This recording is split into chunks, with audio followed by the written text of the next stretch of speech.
37వ వాక్యాన్ని చదవండి. 105వ సంగీతం 37వ వచనం படிக்கும்போது Psalms 105 verse 37. ಇಸ್ರಾಯೇಲರನ್ನು ಬೆಳ್ಳಿ ಬಂಗಾರಗಳ ಸಹಿತವಾಗಿ ಹೊರಗೆ ಬರಮಾಡಿದನು. ಅವರ ಕುಲಗಳಲ್ಲಿ ಒಬ್ಬನಾದರೂ ಎಡವುವವನಿರಲಿಲ್ಲ. அப்பொழுது அவர்களை வெள்ளியோடும் பொன்னோடும் புறப்பட பண்ணினார். அவர்கள் கோத்திரங்களில் பலவீனப்பட்டவன் ஒருவனும் இருந்ததில்லை. அவர்களின் கோத்திரங்களில் பலவீனப்பட்டவனும் ஒருவனும் இருந்ததில்லை. అక్కడ నుండి తన జనులను వెండి బంగారములతో ఆయన రప్పించెను. వారి గోత్రములను నిస్సత్తువు చేత తొట్రిల్లు వాడు ఒక్కడైనను లేకపోయిండు.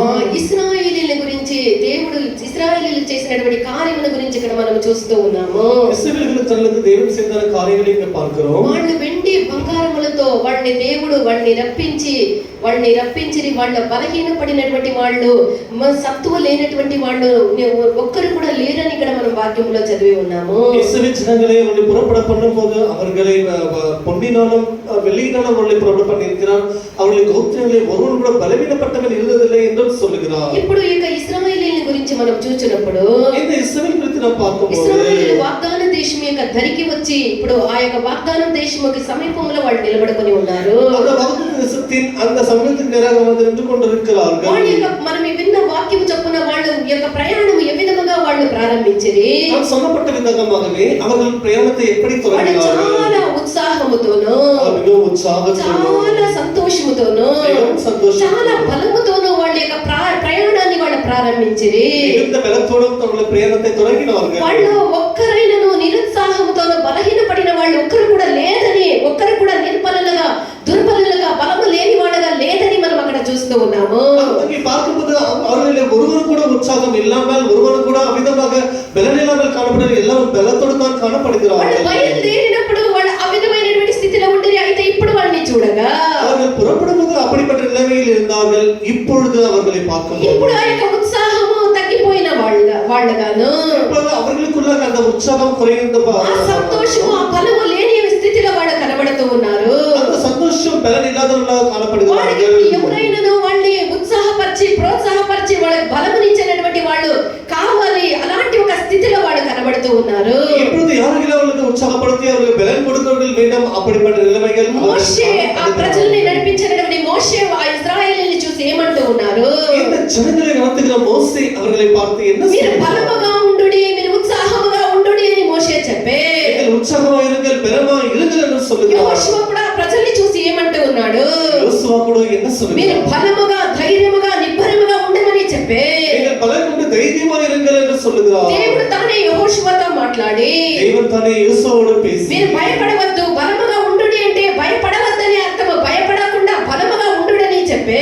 நீங்கள் பலம் கொண்டு திடமாக இரு என்று சொன்னால் நீங்கள் பயப்படாமல் கலங்காதிருங்கள் என்று தான். ప్రియమైనటువంటి దేవుని యొక్క జనమా, క్రైస్తవ జీవితం అనేది బలహీనతతో ఆరంభించి బలహీనతతో నడిచిపోయినటువంటి జీవితం కాదు. దేవుని క్రీస్తువిன் జీవితం என்று சொல்வது బలహీనతోడు தொடங்கி బలహీనతోడు முடிக்கிற జీవితం அல்ல. బలహీనులకి, అధైర్యపడే వాళ్ళకి, భయపడే వాళ్ళకి క్రైస్తవ జీవితం అనేది అది సాధ్యం కానటువంటి ఒక జీవితము. யாரெல்லாம் பலவீனமாக இருப்பார்களோ பயப்படுவார்களோ அவர்களுக்கு கிறிஸ்துவின் ஜீவியம் என்பது அவர்களால் முடியாத ஒரு ஜீவியம். దేవుని యొక్క సన్నిధానములో మనం బలముతో అనేక పరుగుని మనం పరిగెత్తి దేవ సముద్రത്തിൽ நாம் దేవుని బలతోడు நம்ம ఓటத்தை ఓడి మనం దేవుని యొక్క రాజ్యమునకు చేరి దేవుని రాజ్యத்துக்கு நாம் దేవుని యొక్క సమక్షమమందు ఒక రోజు నిలబడాలి. అందుకు దేవుని యొక్క బలము మనకు చాలా అవసరమై ఉన్నది. దేవుని సముద్రத்தில் நாம் காணப்பட வேண்டும். அதற்கு அவருடைய பலம் மிகவும் మన యొక్క దేవుని యొక్క సమక్షమములో బలము కలిగినటువంటి సమస్తముని జయించినటువంటి దేవుని యొక్క సమక్షమములో మనము నిలబడటకు మనకు బలమైనది కావాలి. அவர்கள் தேவனுடைய அந்த ஜெயங்கொள் நம்ம மத்தியிலே தேவனுடைய சமூகத்தில் இருக்கும்படிக்கு நமக்கு பலம் தேவைப்படுகிறது. కావున బలము నుండి మనం అధిక బలమునకు మనం ముందుకు కొనసాగిపోవాలి. அவர்கள் பலனை தரித்துக் கொண்டு இன்னும் அதிகமான பலனை பெறும்படிக்கு நாம் முன்னேறி செல்ல வேண்டும். 84వ కీర్తన 7వ వాక్యాన్ని చదవండి. 54వ సంగీతం 7వ వచనం படியுங்கள். 84 84 Psalm 84 verse 7. ಅವರು ಹೆಚ್ಚು ಹೆಚ್ಚಾಗಿ ಬಲ ಹೊಂದಿ ಬಲ ಹೊಂದಿ ಸಿಯೋನ್ ಗಿರಿಯಲ್ಲಿ ದೇವರ ಸನ್ನಿಧಿಯನ್ನು ಸೇರಿ ಸೇನಾಧೀಶ್ವರನಾದ ಯೆಹೋವ ದೇವರೇ ನನ್ನ ಮೊರೆಯನ್ನು ಕೇಳು. ಚಾಲು. அவர்கள் பலத்தின் மேல் பலமடைந்து சியோனிலே தேவ சந்நிதியில் வந்து காணப்படுவார்கள். வாరు నానాటికి బలాభివృద్ధి నొందుచు ఆ. ప్రయాణము చేయుదురు. వాళ్ళు నానాటికి బలాభివృద్ధి పొందుచు ప్రయాణము చేయుదురు. ప్రతి వాడును సియోనులో దేవుని సన్నిధిని కనబడను. ప్రతి వాడు ఈ విధముగా ప్రయాణం చేసిన ప్రతి వాడు సియోనులో దేవుని యొక్క సన్నిధానములో కనబడతారు. ಈ ವಿಧವಾಗಿ ಅವರ ಬೆಳಕಿನ ಮೇಲೆ ಬೆಳಗಳಿಂದ ಅನುದಿನವೂ ಕೂಡ ಸೀಯೋನಿನಲ್ಲಿ ಕಾಣப்படுವರು. ఈ యొక్క యాత్రలో ఈ ప్రయాణములో మనము బలహీనలుగా మనం ఉండరాదు. ఏదో ప్రయాణத்திலே நாம் బలహీనமாக ప్రతి ఒక్క இருக்கக்கூடாது. భాగములోను ప్రత్యేక క్షేత్రములోను మనము బలముగా మనము కనబడాలి. நாம் ஒவ்வொரு பகுதியிலும் பலனாய்த்தான் காணப்பட வேண்டும். దేవునిలో మనము నానాటికి బలాభివృద్ధి మనం పొందొచ్చు. మన యొక్క జీవితముని దేవునిలో భద్రపరచుకొని మనం ముందుకు కొనసాగిపోవాలి. కర్తరుకులకు நாம் అనుదినం நம்மை బలపర్తికొంటూ நம்ம అనుదినం మనము బలముగా ఉండుటకు మొదటగా మన యొక్క పునాది అయినది అది బలముగా భద్రముగా ఉంటేనే మనము బలముగా ఉండగలము. பாருங்கள் நம்முடைய அஸ்திவாரம் அது திடமாய் பலனாய் இருந்தால் மாத்திரமே நாம் கூட பலனாய் మన యొక్క జీవితపు యొక్క పునాది అయినది ఆ పునాది యొక్క పునాది బలముగా ఉండాలి. நம்முடைய ஜீவிதின் அஸ்திவாரம் என்று சொல்வது அது மிகவும் திடமாய் இருக்க లూకా வேண்டும். 6వ అధ్యాయం 48వ వాక్యాన్ని చదవండి. லூக்கா சுவிசேஷம் 6ஆம் அதிகாரம் 48ஆம் வசனம் படிப்போமாக. ஆழமாய் தோண்டி ஆழமாய் தோண்டி கற்பாறையின் மேல் அஸ்திபாரம் போட்டு கற்பாறையின் மேல் அஸ்திபாரம் போட்டு வீடு கட்டுகிற மனுஷனுக்கு ஒப்பாயிருக்கிறான். హల్లెలూయా. వాడు ఇల్లు కట్టవలనని నుండి ఆ. లోతుగా త్రవ్వి ఎవరు దేవుని యొక్క మాట విని ఈ నా మాట విని వాడు ఇల్లు కట్టవలనని ఉండి లోతుగా త్రవ్వి తవ్వి కొండ మీద పునాది వేసిన వాని పోలి ఉండును. హోలి ఉండను. మనం పరలోకమును చేరుటకు మనము కట్టబడుతూ ఉన్నాము. நம்மெல்லாம் பரலோகத்திலே போய் சேரும்படியாக நாம் எல்லாரும் మనమందరము கட்டப்பட்டிருக்கிறோம். కూడా పరలోకమునకు చేరుటకు మన యొక్క జీవితమైనది కట్టబడుతూ ఉన్నది. நம்மெல்லாம் பரலோகத்திலே போய் சேரும்படியாக தான் நம்முடைய ஜீவியம் ఈ జీవితము கட்டப்பட்டிருக்கிறது. కట్టేది అంత సులభంగా మనం కట్టేదానికి వీలు కాదు. இந்த ஜீவித்தை அது கட்டப்படுவது என்பது சுலபமான మనము காரியம் இல்லை. కట్టేటప్పుడు మన జీవితం మీద పలు రకాలైనటువంటి పెనుగాలులు సుడిగాలులు పలు ఎదురుగాలులు మన మీద దాన్ని పడద్రోయుటకు ఆ పునాదిని బలహీనపరచుటకు వీస్తూ ఉంటుంది. பாருங்கள் நாம் விதமாக நம்முடைய கட்டடம் கட்டப்படும் போது பலவிதமான சுழல் காற்றுகள் பெயர் காற்றுகள் எல்லாமே அதை விழுத்தலும் ఒక్కొక్క ఎదురుగాలి ఒక్కొక్క సుడిగాలి మన జీవితానికి మనం బలముగా మార్చుకోవాలే గాని మనం బలహీనముగా మార్చబడకూడదు. விதமாக நம்மை விழுத்தலும்படிக்கு வீசுகிற எந்த காற்றைகளும் சரி நம்ம பலத்துக்கு பயன்படுத்தி கொள்ள வேண்டும் தவிர நாம் விழுத்து போகக்கூடாது. మన జీవితము పలు విధములైనటువంటి కష్టాల ద్వారా వెళ్ళినప్పుడు జీవితం அது பலவிதமான கஷ்டத்தின் மூலமாய் మనం ఆ కష్టాల ద్వారా బలముని సంపాదించుకొని బలపడేదానికి స్థిరపడేదానికి ఆ కష్టాన్ని ఆ శోధనని మనము ఒక ఆయుధంగా మనము రూపించుకోవాలనే తప్ప మనము బలహీనపడి మనం పడిపోయేదానికి ఆ యొక్క కష్టాలు మనకు వచ్చినాయని మనం తలంచరాదు. கஷ்டத்திலே போகும்போது அந்த கஷ்டத்தை நாம் அந்த கஷ்டத்தில் இருக்கிற எந்த ஒரு காரியமாகிலும் சரி அதை நம்முடைய பலமாக மாற்றிக்கொள்ள வேண்டும் தவிர நாம் அதை விழுந்து ప్రతి விடக்கூடாது. కష్టముల ద్వారా పోయినప్పుడు మన యొక్క జీవితమైనది బలముగా మారాలి. எல்லா கஷ்டத்திலும் போகும்போது நம்முடைய ஜீவியம் அது பலப்பட வேண்டும். మన జీవితమైనది ఆ యొక్క కష్టాల ద్వారా స్థిరపడి దృఢపడేదానికి అది సహాయం చేసుకోవాలి. நம்முடைய எல்லா கஷ்டங்களையும் கூட நம்ம ஜீவித்தை சிறப்படபடிக்கு அதை நம்ம உபயோகப்படுத்திக் கொள்ள ఆ విధంగా வேண்டும். మనం చేయాలంటే మన యొక్క విశ్వాసముని మన యొక్క దేవుని పైన మాత్రమే మనం ఉంచి ఉండాలి. அப்படி செய்ய வேண்டும் என்று சொன்னால் நம்முடைய விசுவாசத்தை கர்த்தர் மீது మనం மாத்திரம் దేవుని పైన పెట్టగా వేరే కార్యాల పైన మన యొక్క విశ్వాసాన్ని మనం పెట్టినట్లయితే இந்த விசுவாசத்தை கர்த்தர் மீது வைக்காமல் வேற எதையாவது வைப்போம் என்று ఆయన சொன்னால் అగ్ని శోధనలు మన యొక్క జీవితం మీదకి వీసినప్పుడు మనం నశించిపోదుమే తప్ప మనం స్థిరముగా దృఢముగా ఉండజాలము. அக்கினி சோதனை நம்மை வீசும்போது நாம் திடமாய் நிற்க மாட்டோம், கீழே விழுந்து விடுவோம். విశ్వాసపు యొక్క తండ్రి అయినటువంటి అబ్రహాము యొక్క జీవితాన్ని గురించి చూసినప్పుడు విశ్వాస తలపనగే ఆబ్రహాము యొక్క అబ్రహాము యొక్క జీవితంలో అగ్ని శోధనలో గుండా వెళ్ళినటువంటి ఒక సందర్భము అబ్రహాముకు వచ్చే விசுவாச தகப்பனாகிய ஆபிரகாம் கூட ஒரு அக்கினி போன்ற சோதனை மத்தியில் போக வேண்டிய நிலைமை வந்தது. అయితే అబ్రహాము ఆ యొక్క శోధనలో ఏమనుకోనే அந்த சோதனையிலே ஆபிரகாம் என்ன நினைத்தார்? తనకు వాగ్దానం చేసినటువంటి దేవుడు దాన్ని నెరవేర్చుటకు శక్తిమంతుడని తన యొక్క నమ్మికను తన యొక్క నిరీక్షణని దేవుని పైన ఉంచే எனக்கு வாగ్దానం செய்த தேவன் உண்மையிலேயே நிச்சயமாக செய்ய வல்லவர் என்று அவர் மேல் திடமான நம்பிக்கை விசுவாசத்தை வைத்தார். దృఢమైనటువంటి విశ్వాసమును పెట్టింది కాకుండా తన యొక్క దృష్టి దేవుని మీదనే ఆయన అబ్రహాము నిలిపే திடமான நம்பிக்கை விசுவாசம் வைத்தது இல்லாமல் தன்னுடைய நம்பிக்கை எல்லாவற்றையும் கர்த்தர் மீது மாத்திரமே வைத்திருந்தார். తాను కనపడేటువంటి కార్యాల మీద తన యొక్క దృష్టిని ఉంచలేదు. தன்னுடைய கண்களுக்கு காணப்படுகிற அந்த ஒரு காரியத்தின் மேல் తన விசுவாசத்தை కళ్ళ ముందు வைத்தார். ఉంచబడినటువంటి ఆ యొక్క కార్యాలని అతను చూడలేదు. தன்னை கண்கள் மூலம் வைக்கப்பட்ட காரியத்தை அவன் తన பார்க்கவில்லை. ఎదురుగా జరుగుతూ ఉండేటువంటి తన యొక్క చుట్టూరు జరుగుతూ ఉండేటువంటి పరిస్థితుల మీద తన యొక్క దృష్టి ఉంచలేదు. முன்பாக நடக்கிற எல்லா காரியத்தின் மேல அவன் நோக்கத்தை வைக்கவில்லை.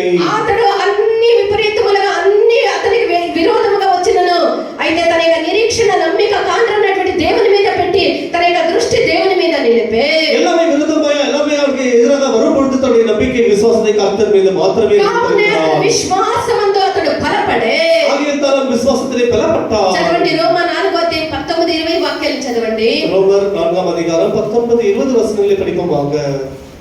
మరియు ಅವನು ಹೆಚ್ಚು ಕಡಿಮೆ ಹೆಚ್ಚು ಕಡಿಮೆ 100 ವರ್ಷದವನಾಗಿದ್ದು 100 ವರ್ಷದವನಾಗಿದ್ದು ತನ್ನ ದೇಹವು ಆ, ಆಗಲೇ ಮೃತಪ್ರಾಯವಾಯಿತೆಂದು ತನ್ನ ದೇಹವು ಆಗಲೇ ಮೃತಪ್ರಾಯವಾಯಿತೆಂದು ಸಾರಲಿಗೆ ಆ, ಗರ್ಭಕಾಲ ಕಳೆದು ಹೋಯಿತೆಂದು ಯೋಚಿಸಿದಾಗಲೂ ಅವನ ನಂಬಿಕೆಯು ಕುಗ್ಗಲಿಲ್ಲ.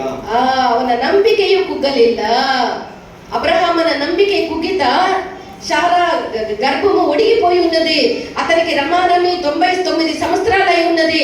ఆయనను దేవుడు చేసినటువంటి వాగ్దానములు నెరవేర్చడానికి తమిళ్ల அவன் விசுவாசத்திலே பலவீனமாய் இருக்கவில்லை.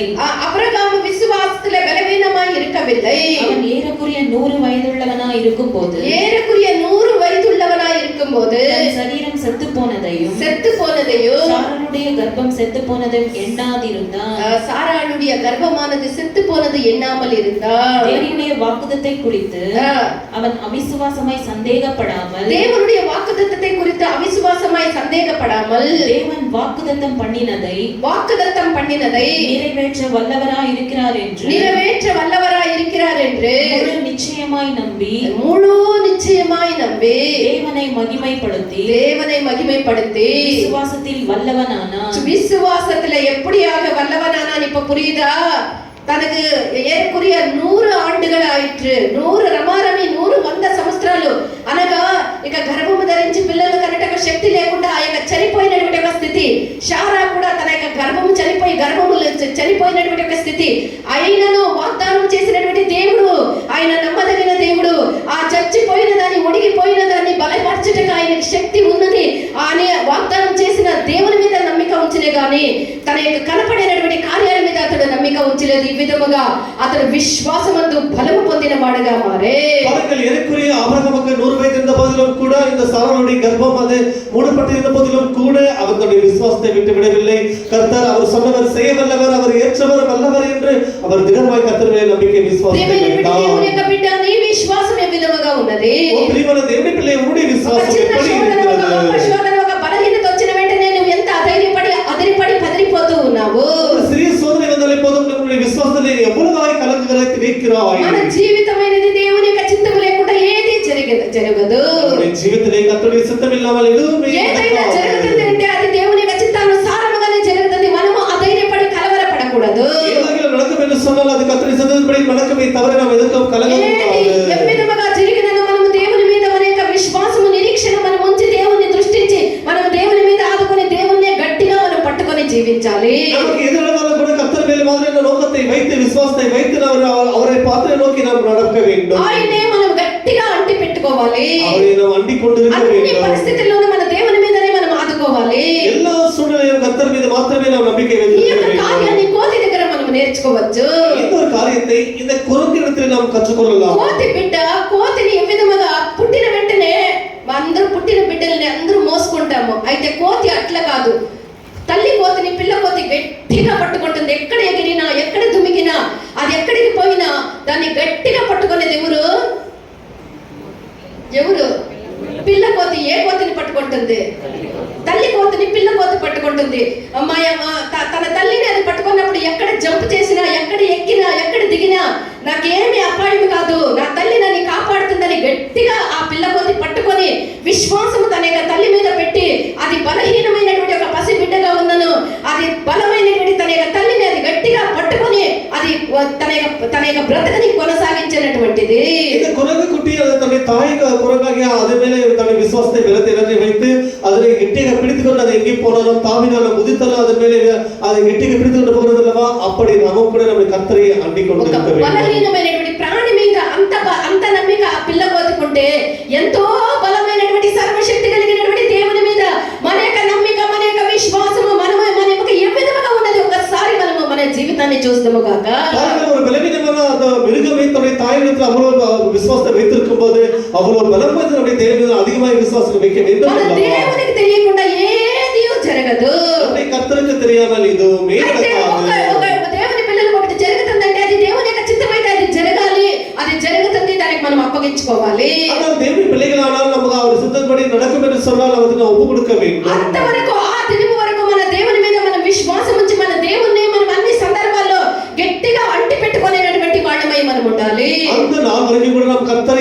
పట్టుకొని గట్టిగా అవரை పిడితుకొని இருக்க வேண்டும். మన యొక్క జీవితంలో అలాగ మనం పట్టుకొని ఉన్నప్పుడు நம்முடைய జీవితంలో அப்படியே கர்த்தரை அண்டிக்கொண்டு இருக்கும்போது మనకి ఎన్ని ఎదురుగాలులు ఎన్ని పెనుగాలులు ఎన్ని సుడిగాలులు ఎన్ని మనకు విరోధముగా వచ్చినను మన జీవితాన్ని ఏ ఒక్క చిన్నగా అది మనల్ని కదిలించడానికి అది వీలు కాదు. நம்முடைய జీవితం நோக்கி எப்படிப்பட்ட எதிர்காற்றுகள் செயல் காற்றுகள் புயல் காற்றுகள் வீசினாலும் நம்மை ஒண்ணுமே ప్రతి ఒక్క గాలిని మనం ఎదుర్కొనేటువంటి బలముని మనము పొందుకుందాము. எல்லா காற்றுகளையும் எதிர்கொள்ளுகிற சோதனையை எதிர்கொள்ளுகிற பலத்தை கர்த்தர் நமக்கு தருவார். మనము దేవుణ్ణి అంటి పెట్టుకొని ఉండేటప్పుడు శోధనను కూడా మన యొక్క ఆశీర్వాదముగా మనం మార్చుకోగలము. நாம் கர்த்தரை அண்டிக்கொண்டு இருக்கும்போது நம்முடைய சோதனைகளை நமக்கு தேவன் ஆசீர்வாதமா மாற்றி தருவார். మన యొక్క హృదయముని మనం స్థిరపరచుకోవాలి. இதற்கு நாம் திடப்படுத்திக் கொள்ள మన வேண்டும். హృదయముని దేని చేత మనం స్థిరపరచుకోవాలి? நம்ம இதயத்தை எதன் மூலமா நாம் ஸ்திரப்படுத்திக் கொள்ள మనము దేవుని యొక్క కృప చేత మన యొక్క హృదయముని మనం స్థిరపరచుకోవాలి. கிருபையின் மூலமா நம்முடைய இதயத்தை ஸ்திரப்படுத்திக் கொள்ள మన యొక్క வேண்டும். హృదయముని దేవుని యొక్క కృప చేత మనం స్థిరపరచుకోవాలి. அவருடைய கிருபையின் மூலமா நம்ம இதயங்களை ஸ்திரப்படுத்திக் கொள்ள வேண்டும். హృదయము అనగా అది దేని చూపిస్తూ ఉన్నది? இருதயம் என்று சொன்னால் எதை காட்டுகிறது? హృదయము అనగా అది ప్రేమకు సాదృశ్యమై ఉన్నది. இருதயம் என்று சொன்னால் அது அன்பை காட்டுகிறது. హృదయము అనగా అది ప్రేమను చూపిస్తూ ఉన్నది. இருதயம் என்று சொன்னால் அது அன்பை మన యొక్క காட்டுகிறது. ప్రేమ ఏ విధముగా ఉండాలి? நம்முடைய அன்பு எப்படிப்பட்டதா இருக்க வேண்டும்? ఎవరిపైన? దేవుని పైన మన ప్రేమ ఏ విధముగా ఉండాలి? நம்முடைய అன்பు யார் மீது? మనుషుల ప్రేమ నువ్వు లేకపోతే నేను లేదు, నేను లేకపోతే నువ్వు లేదు, తర్వాత వర్షన్ నువ్వు ఉంటే నేనుండును, నేనుంటే నువ్వు ఉండొద్దు. హల్లెలూయా. అయితే దేవుని ప్రేమ ఎట్లా? மனுஷனுடைய அன்பை நான் உன்னை விட்டு இருக்க மாட்டேன் என்று சொல்வார்கள், ஆனால் நீ இருந்தால் இருக்க மாட்டேன் என்று பின்னாடி சொல்வார்கள். அது மனுஷனுடைய அன்பு. ஆனால் கர்த்தருடைய அன்பு எப்படிப்பட்டதா இருக்கும்? இந்த தரித்திர பிடிச்சவனா நம்பி நம்பி நான் மோசம் போனேனே, இந்த தரித்திரம் பிடிச்சவனா எனக்கு வந்து వెడించా. హల్లెలూయా. మన యొక్క వర్షన్స్ టర్మ్స్ అంతా తర్వాత వేరేగా ఉంటుంది. అయితే మన యొక్క దేవుని యొక్క ప్రేమ ఎవ్విధమైనది. మనుషుడి అன்பు మారికొండే இருக்கும். ஆனால் கர்த்தருடைய அன்பு எப்படிப்பட்டதா இருக்கும்? మన దేవుని పైన మన ప్రేమ మరణమంత బలమైనదిగా ఉండాలి. நம்முடைய கர்த்தர் மேல் வைக்கிற அன்பு அது மரணம் வரைக்கும் வலிதானதா இருக்க வேண்டும். అదే ఆ ప్రేమ ఒక అగ్ని వలె మండి భక్షిస్తూనే ఉండాలి. అగ్ని ஒரு అగ్ని போல பட்சித்துக்கொண்டே நம்ம இருக்க வேண்டும். పైన మనకు ఉండేటువంటి యొక్క ప్రేమని ఏది కూడా ఆర్పజాలనంతగా అది మండుచునే ఉండాలి. கர்த்தர் மீது நம்முடைய அன்பானது எதை ஊற்றினாலும் அதை அழிக்க முடியாத அளவுக்கு நம்முடைய அன்பு இருந்து கொண்டே இருக்க வேண்டும். 8వ అధ్యాయం 7వ వాక్యాన్ని చదవండి. உன்னத பாட்டு 8ஆம் அதிகாரம் 7ஆம் வசனம் படியுங்கள். நீர் என்னை உமது இருதயத்தின் மேல் முத்திரை போலவும் உமது புயத்தின் மேல் முத்திரை போலவும் வைத்துக் கொள்ளும். நேசம் மரணத்தை போல் வலிது, நேசம் மரணத்தை போல வலிது. நேச வைராக்கியம் பாதாளத்தை போல் கொடிதா இருக்கிறது, கொடிதா இருக்கிறது. அதின் தழல் அக்கினி தழலும் அதின் ஜுவாலை கடும் ஜுவாலையுமாய் இருக்கிறது. అగాధ సముద్ర జలము, అగాధ సముద్ర జలము ప్రేమను ఆర్పజాలదు. నది ప్రవాహములు దాని ముంచివేయజాలదు. నదిలో ప్రవాహములు కూడా యొక్క ప్రేమని ముంచివేయజాలదు. అగాధ జలములు సముద్ర జలములైనను సాగరముల జలములైనను నదులైనను సరే దేవుని యొక్క ప్రేమను ఆర్పజాలవు. பாருங்கள், திரளான தண்ணீர்களுக்கு கூட நேசத்தை அதை அவிக்க முடியாது. నువ్వెంతగా దేవుని పైన ఆదుకొని దేవుని యొక్క కృప పైన నిరీక్షణ కలిగి నీ జీవితాన్ని దేవుళ్ళను కాపాడుకొని ఉంటావో, எவ்வளவு கர்த்தர் மேல் நம்பிக்கை வைத்து விசுவாசத்தை வைத்து அவரையே நம்பிக்கொண்டு அண்டிக் கொண்டிருக்கிறாயோ, నువ్వు అంతగా దేవుణ్ణి నువ్వు అధికముగా నువ్వు ప్రేమిస్తూ ఉండాలి. அவ்வளவுக்கு அதிகமாக கர்த்தரை நேசித்துக் கொண்டே இருக்க வேண்டும். ఆయన మీద నీకున్నటువంటి ప్రేమ నానాటికి బలహీనముగా కాదు, అది బలమునందుకుంటూ ఉండాలి. உன்னிலே கர்த்தர் மேல் இருக்கிற அன்பு அது ஒவ்வொரு நாளும் அது குறுகி போகக்கூடாது, அது பெருகிக் கொண்டே போக வேண்டும். అనేక ప్రవాహాలు అన్నది ఆత్మీయంగా మనం చూసినట్లయితే திரளான தண்ணீர்கள் என்று சொன்னால் பிரவாகங்கள் என்று சொன்னால் ஆவிக்கு விரோதமாய் వచ్చేటటువంటి అనేక కార్యాలను అది చూపిస్తూ ఉన్నది. ஆவிக்கு விரோதமாய் வருகிற எல்லா விரோதமான காரியங்களை காட்டுகிறது. ఏమి మన ఆత్మకు విరోధముగా వచ్చి పోరాడే కార్యములు, இது நம்முடைய ஆவிக்கு விரோதமாய் வந்து போராடுகிற అనేక విధములైనటువంటి మన ఆత్మకు విరోధముగా వచ్చేటటువంటి బోధపిల్ల అపలక్షలు అది చూపిస్తూ ఉన్నది. అలాగే ఆవికి విధమైన పల విధమైన బోధనలు வருகிற కార్యములు ఇది కాட்டுகிறது. బోధనలు కాదప్ప, ఆశలు ఇచ్చలు. చదవండి 1 పేతురు 2వ అధ్యాయం 11వ వాక్యము.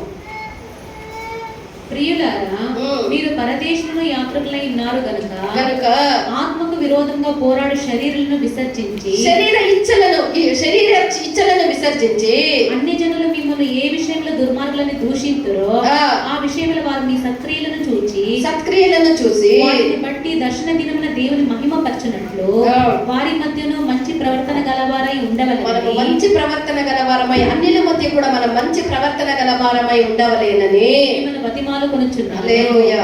பிரியமானவர்களே, அந்நியர்களும் பரதேசிகளுமாயிருக்கிற நீங்கள் ஆத்மாவுக்கு விரோதமாய் போர் செய்கிற மாம்ச இச்சைகளை விட்டு விலகி ஆத்மாவுக்கு விரோதமாக போர் செய்கிறதான சரீரத்தின் இச்சைகளை மாம்ச இச்சைகளை விட்டு விலகி புறஜாதிகள் உங்களை అక్రమకారులు என்று విరోధమాய் பேசும் விஷயத்தில் అన్యులు మనల్ని ఇది తప్పు అని చెప్పినటువంటి కార్యాల గురించి அவர்கள் உங்கள் நற்கிரியைகளை கண்டு அவற்றின் நிமித்தம் சந்திப்பின் நாளிலே தேவனை மகிமைப்படுத்தும்படி நீங்கள் அவர்களுக்குள்ளே நல் நடக்கை உள்ளவர்களாய் మనం మంచి నడత కలిగిన వాడమై ఉండి நடந்து கொள்ளுங்கள். బాగా యవన పిల్లలు వినండి. వాళ్ళు వేసినట్ల డ్రెస్లు వేస్తే ఏం తప్పు, వీళ్ళు వేసినట్ల డ్రెస్లు వేస్తే ఏం తప్పు, ఇది ఏం తప్పు, లిప్స్టిక్ ఏం తప్పు, జీన్స్ ప్యాంట్ ఏం తప్పు, అదేం తప్పు, ఇదేం తప్పు, వాళ్ళు ఉండేటప్పుడు ఇట్లుంటే ఏం తప్పు అని మనం అన్నిల మధ్య మనం దేవునికి సాక్షులుగా ఉండాలి.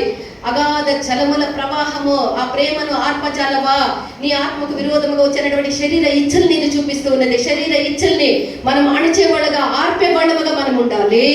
శరీర ఇచ్చகளை అవిక్తపడువాళ్ళై நாம் காணப்பட வேண்டும். మన యొక్క శరీరములో మన యొక్క శరీర ఇచ్చల్ని మనం కలిగి ఉంటే நம்முடைய மாம்சத்திலே శరీర ఇచ్చகளை உடையவர்களாய் இருப்போம் என்று சொன்னால் ఆత్మలో మనం ఈ ఇచ్చల విరోధముగా పోరాడేటువంటి బలము లేని వాళ్ళగా యొక్క ఇచ్చ మనల్ని బలహీనలుగా మార్చివేస్తుంది. இந்த நம்முடைய ஆவியிலே இந்த இச்சைகளுக்கு விரோதமாய் போடுற அந்த சக்தியை அவித்து போட்டு விடுகிறது. చివరికి పాప భోగాల వెంట నిన్ను లాగి పడవేసేదానికి అది మార్గమని తీస్తుంది. పరిశుద్ధ పాపத்திலே విడుదల పోవడానికి అది ఒక వഴി செய்து விடுகிறது. ఎహెస్కేల్ 16వ అధ్యాయం 30వ వాక్యాన్ని చదవండి. ఎహెస్కేల్ 16వ అధ్యాయం 30వ వచనం పడి ఉండాలి. నీ హృదయం ఎంత బలహీనమాయెను, నీ హృదయము ఎంత బలహీనమాయెను, సిగ్గుమాలిన వేషక్రియలైన వీటన్నిటిని జరిగించుటకై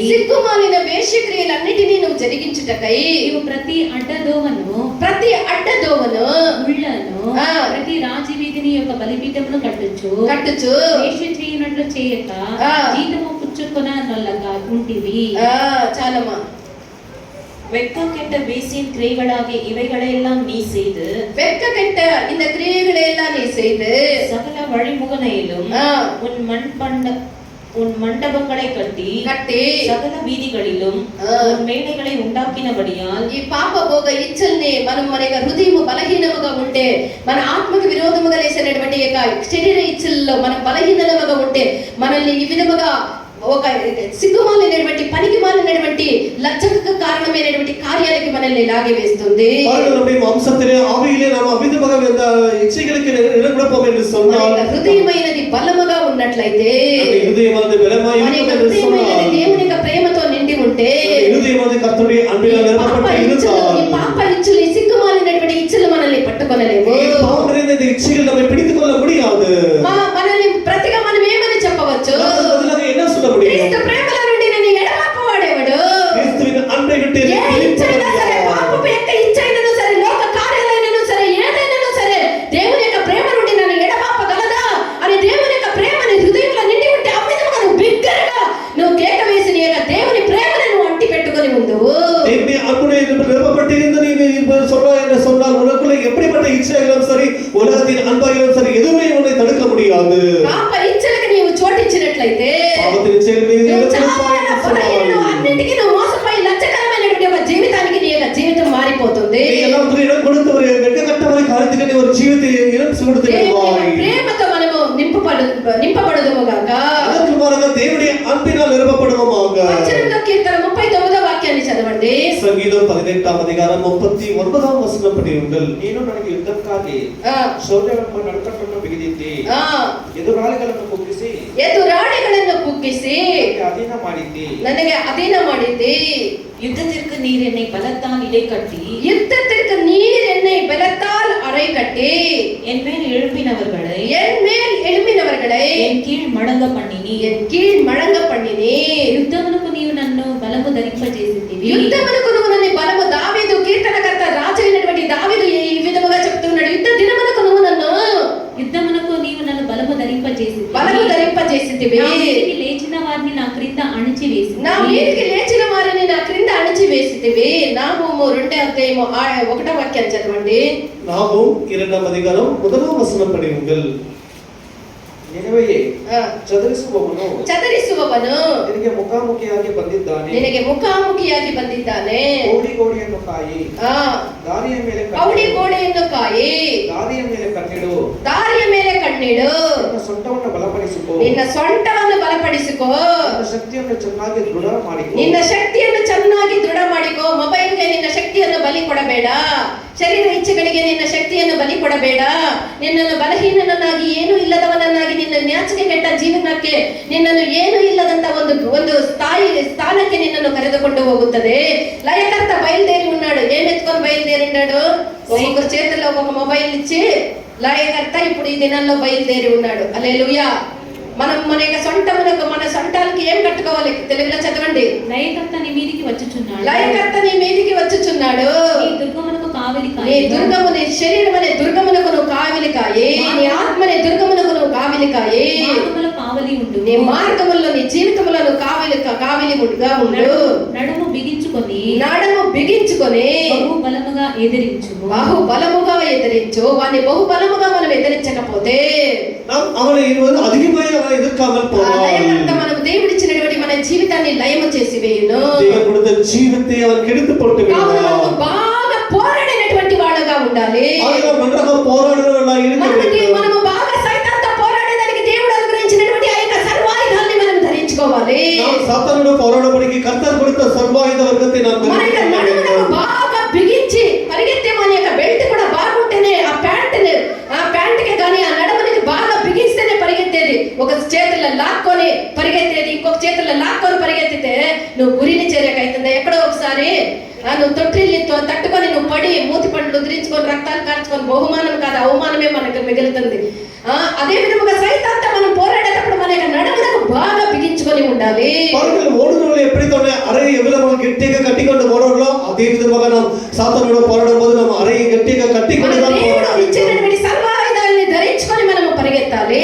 ఓడుబోదు ఆ విధముగా కర్తర్ కొడుకున్న సర్వాయుధ ఎఫెసీయులు 6:11 వాక్యాన్ని చదవండి. ఎఫెసీయులు 6:11 వాక్యము. ఎఫెసీయులు 6:11 వచనం పడియుంగల్. మీరు అపవాది తంత్రములను ధరించుటకు తంత్రములను ఎదిరించుటకు శక్తిమంతులగునట్లు దేవుడిచ్చు సర్వాంగ కవచమును ధరించుకొనుడి. ఏమేమి ఆ కవచం? నడుమునకు ఏమి కట్టుకోవాలి? కింద చదవండి. నడుమునకు சத்தியம் என்னும் கச்சையை சத்தியம் என்கிற கச்சையை உங்கள் அறையில் கட்டினவர்களாயும் நீதி என்னும் మార్గవసరం. ఇక్కడ ఏమేమి ధరించుకోవాలి? మార్గవచమేమి? నీతి అనేటువంటి మనము మన మార్గవచం, நீதி என்கிற మార్గవచத்தை ధరించుకొண்டு சமாதானத்தின் சுவிசேஷத்திற்குரிய ஆயத்தம் என்னும் சமாதானத்தின் சுவிசேஷத்துக்குரிய ஆயத்தம் என்னும் పాదరక్షై కాళ్ళகளில் తొడుతవర్గడాயும். ఎంత రక్షగడ మన యొక్క కాళ్ళకి ఏమి ఎక్కడికి పోతావప్ప నువ్వు? కాళ్ళు పొందేలేదు ఒక జాగాల. నీకే వైర్ ఎత్తినానంటే కాళ్ళు ఎరిగొట్టేస్తాను నిన్ను. కూర్చో ఒక జాగాల. ఇవంతా వినకుండానే వేరే వేరే జీవితాలను చేసేది మీరందరూ. వినండి, వాక్యాన్ని కరెక్ట్ గా వినండి. వాక్యం వినేటప్పుడు సైతాన్ తోడుకొని పోతుంది ఒక్కొక్కరిని ఒక్కొక్క దిక్కుకి. ఇక్కడ కూర్చొని ఉండే వాళ్ళు కూడా ఒక్కొక్క దిక్కుకి పోయి ఉంటారు. సైతాన్ ఎత్తుకొని పోయి ఉంటుంది. ఎట్లా మీకు బోధించేది, ఎట్లా మిమ్మల్ని నడిపించేది, ఎట్లా మనకు సైతాను అది శక్తికి మీరి మన మీద వస్తుంది. మనకు బలము లేని వాడుగా ఉంటే మనల్ని మింగేస్తుంది. అది మన యొక్క కాళ్ళకి ఏమి పాదరక్షకులు అంటే దేవుని యొక్క సువార్తని మనం తొడుక్కోవాలి. నడుమునకు దేవుడిచ్చినటువంటి ఆ యొక్క కట్టుని, సత్యం అనే దట్టిని మనం నడుమునకు బిగించుకొని ఆ యొక్క సైతాన్తో మనం పోరాడాలి. ఎఫెసీయుల 6:11 ఏమేమి ఆయుధాలు అంటే ఏమి అనేది ఉంది. బాగా చదువుకోండి. మనము ధరించుకొని మనము దేవుని సైతాన్ దగ్గర మనం పోరాడేదానికి పోవాలి. சாத்தானோடு போராடுவதற்கு தேவன் கொடுக்கிற சர்வாயுத வர்க்கமாக இந்த காரியங்களை நாம் எபேசியர்ல எழுதப்பட்டிருக்கிறது. அவை நாம் படித்து நாம் அதை அறிந்து தெரிந்து கொள்ள வேண்டும். అప్పుడు మనం శత్రువు యొక్క చేతుల నుండి మనం తప్పించుకోగలము. అప్పుడు మనం శత్రువుని కైలు మనం ఇష్టానికి జీవిస్తే శత్రువు వీసినటువంటి ఒకే దెబ్బకు మన యొక్క జీవితం అనేది హతమైపోతుంది. అది విరుపదపడి జీవితాలు శత్రువు వీసిన ఒరే అడిలో நாம் விழுந்து விடுவோம். మనము దేవుడి చెరడబడి యొక్క సర్వాయుధాన్ని ధరించుకొని దాని మీద మనము పడి మనము పోవాలి. కర్తరుడు సర్వాయుధాన్ని ధరించుకొని நாம் పెరుగుతా நாம் போக வேண்டும். అది కాదు మన మీదకి రావాల్సినది. మనమే దాని మీదకి పోవాలి. మనం జయించాలి. సాతాను మన మీద వరువదల్ల நாம் அதன் மீது எதிர்கொண்டு போக வேண்டும். நாம் அதை ஜெயிக்க வேண்டும்.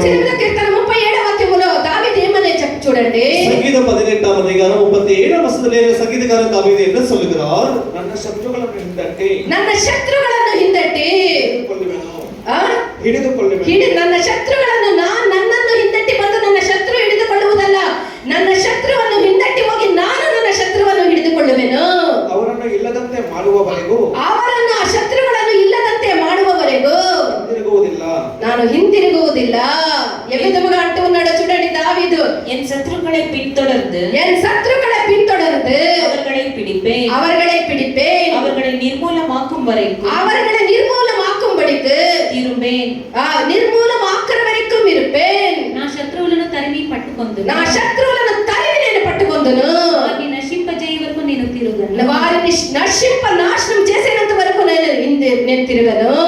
మన శత్రువుని మనము తరిమి, మన విరోధంగా మన జీవితాన్ని పాడు చేసి మనల్ని దిగంబరులుగా చేసినటువంటి శత్రువుని ఎదిరించి మనము పట్టుకోవాలి.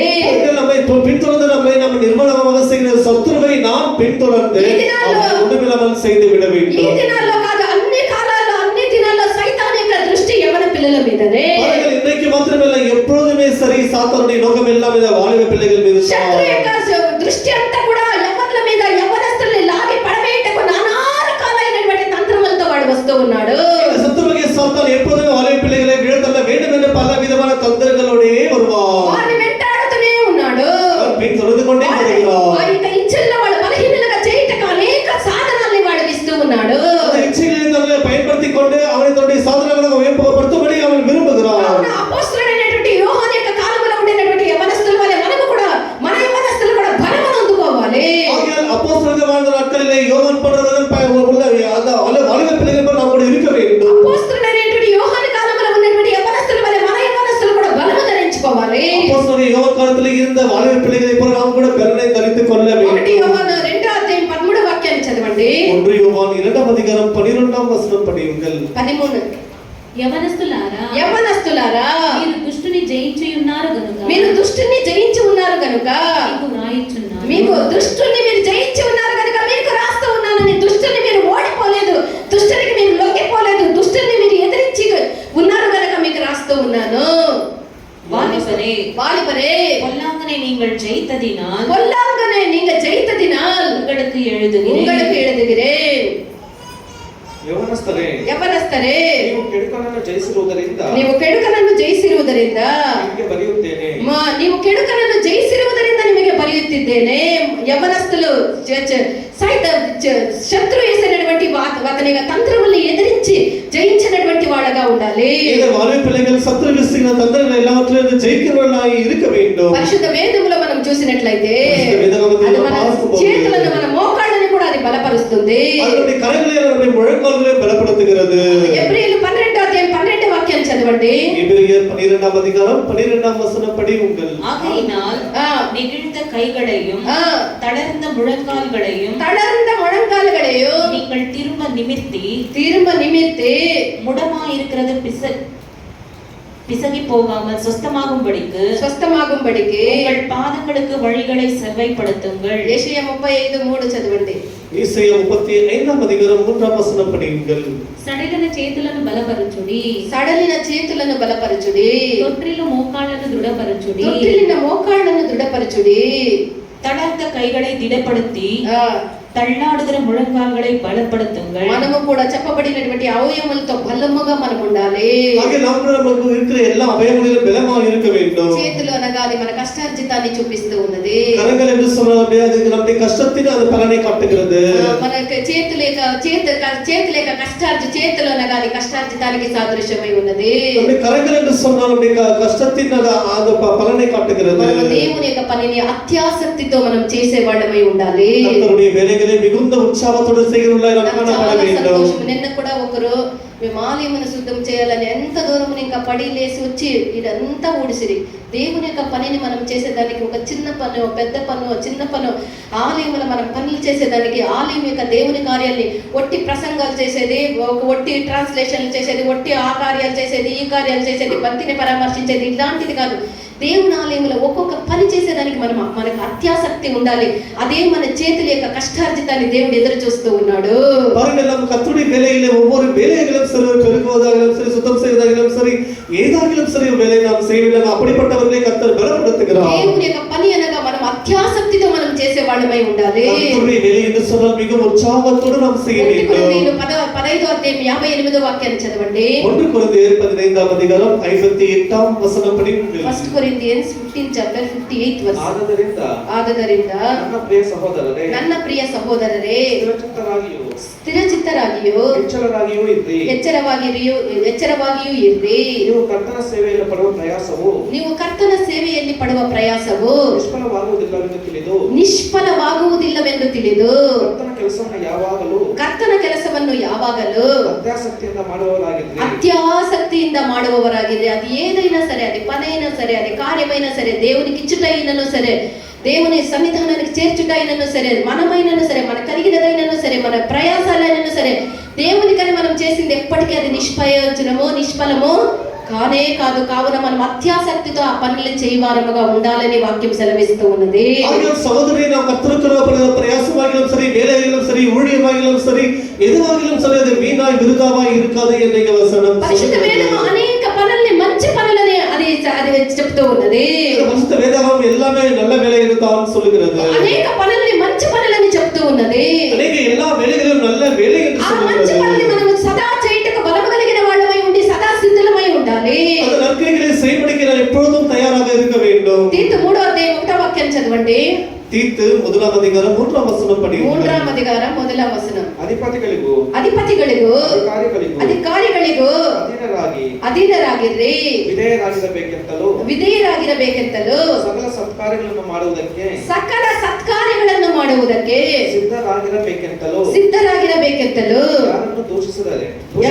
ಯಾರನ್ನು ದೂಷಿಸದೆ ಕುತಂತ್ರ ಮಾಡದೆ ಎಲ್ಲಾ ಮನುಷ್ಯರಿಗೂ ಪೂರ್ಣ ಸಾಧು ಗುಣವನ್ನು ತೋರಿಸುತ್ತಾ அல்லேலூயா. మన యొక్క இறைத்தனங்களுக்கும் அதிகாரங்களுக்கும் கீழ்ப்படிந்து அடங்கி இருக்கவும் சகல விதமான நற்கிரியைகளையும் செய்ய ஆயத்தமாய் இருக்கவும் ஒருவனையும் தூஷியாமலும் சண்டை பண்ணாமலும் பொறுமை உள்ளவர்களாய் எல்லா మనుషులக்கும் శాంత గుణத்தை కాண்பிக்கவும் அவர்களுக்கு నిனைపోండి. మన హృదయముని ఏ విధముగా కృప బలపరుస్తుందో మన చేతుల్ని కూడా కృప అదే విధముగా బలపరుస్తుంది.